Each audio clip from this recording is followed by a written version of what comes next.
Hello everyone, and welcome to my UK Royal Family News channel.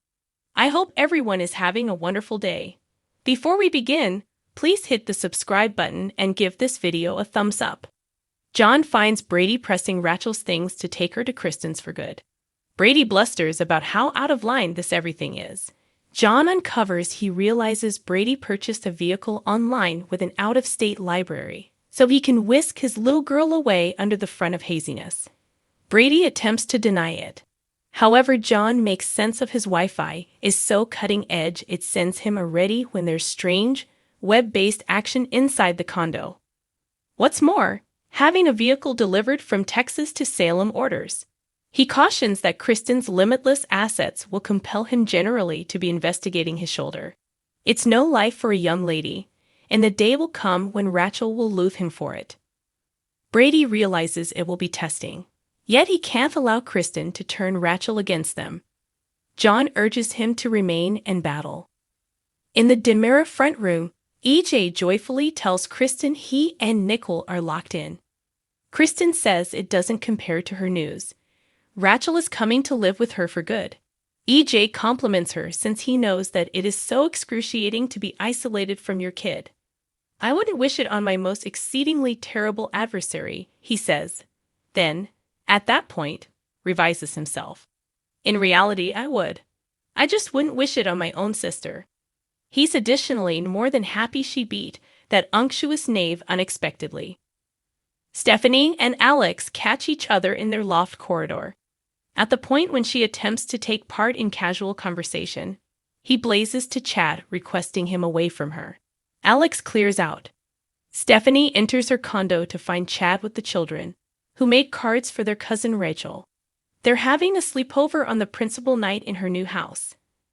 At the point when Thomas and Charlotte leave to get their things, Stephanie reports how Alex just brushed her off. Any thought why? Chad pretends obliviousness. Stephanie receives a message to pitch a showcasing plan for another endeavor. It'd be a major record to land. Chad urges her to go. Stephanie calls him a comprehension and phenomenal beau. At the bar, Rafe amuses Jada with woman informant's most recent tattle. She prefer discuss Rawlings giving Sean his work. Rafe knows nobody needs to hear him gripe, yet she asks him to be straightforward with his sentiments. He concedes he detests it, yet it would suck regardless of who landed the position. Jada ponders, why Sean? Who else could they give it to? Rafe questions. What about me? She answers. Rafe is certain she'd make an incredible magistrate. For what reason didn't Rawlings extend to her the employment opportunity? As a matter of fact, Jada has a thought. Yet again, as a lady of variety in a male-overwhelmed industry, Jada needed to watch an imperfect white man walk up and land the position she's equipped for. Sean just got busted for drinking at work, she brings up. Rafe adds that she's been at the focal point of their significant examinations throughout recent months. What's more, Sean simply dances in to guarantee a brand new position and a totally new office. Jada kills. Rafe just appears as though I'm not the person who expected to vent. She doesn't fault Sean.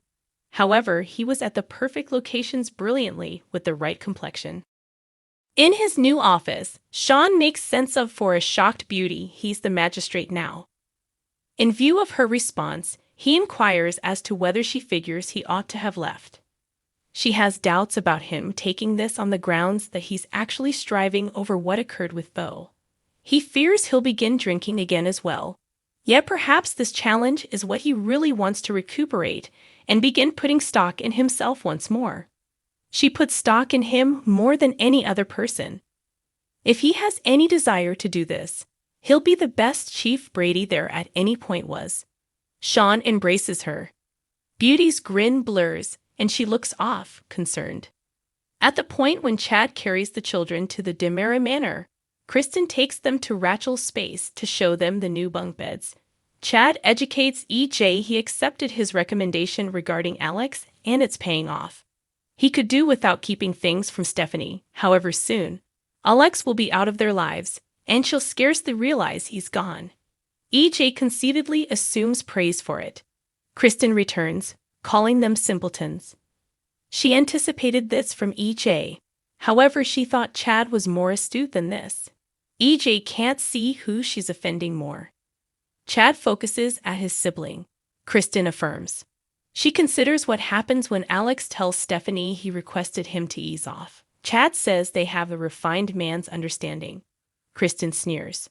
Alex meets with Yuri at Little Bar to talk about their collab. Yuri reports he welcomed an external PR advisor to meet them there. Stephanie enters. Yuri believes Alex should manage her job on the venture. Stephanie thinks it'll be perfect, yet Alex says it can't work out. He attempts to involve her working for Titan as the explanation. However, Yuri and Stephanie aren't sold. When Stephanie presses, an awkward Alex proclaims, "How about you ask Chad?" Stephanie considers what on earth he has to do with this. Alex says he's simply attempting to make the best decision. Stephanie presses until he concedes Chad cautioned him to avoid her. Yuri proposes they begin the gathering once again. However, Stephanie stomps out. Alex murmurs, "We had a refined man's understanding." Back at the house, Chad stresses Kristen is correct, and he's exacerbated the entire thing. On the off chance that Stephanie figures out he went despite her good faith. When she finds out, Kristen adjusts. He needs to go arrangement with this before his entire life detonates. Whenever he's gone, EJ indignantly blames Kristen for attempting to undermine their loved ones. Kristen's temperament will not be hosed. The main significant thing is that Rachel is returning home to her. At home, Brady says his brain is made up.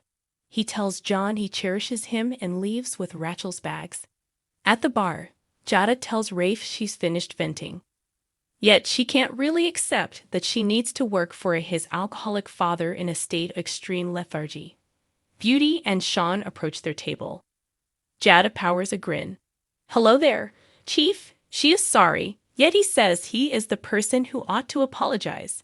He realizes Rafe doesn't merit this. He doesn't have the foggiest idea what else to say. Rafe advises him to simply work effectively. Chad gets back home to Stephanie pouring white wine. He needs to talk, so does she. She tosses her wine right in front of him. "You need to talk," according to she, blaring. "Put the damnation down. I'm going first." At the house, Kristen fumes over Brady being late with Rachel. EJ contemplates whether he'd take Rachel and run. It's something she would do. She concedes and calls Beauty. She hollers that Beauty's client took Rachel and ran. She won't represent it. "Mommy." Rachel shouts from the entryway. Brady stands unemotionally behind her. Rachel hurries to Kristen's arms as Brady scowls. Thanks for watching. If you like this video, so please don't forget to subscribe my channel and don't miss any update.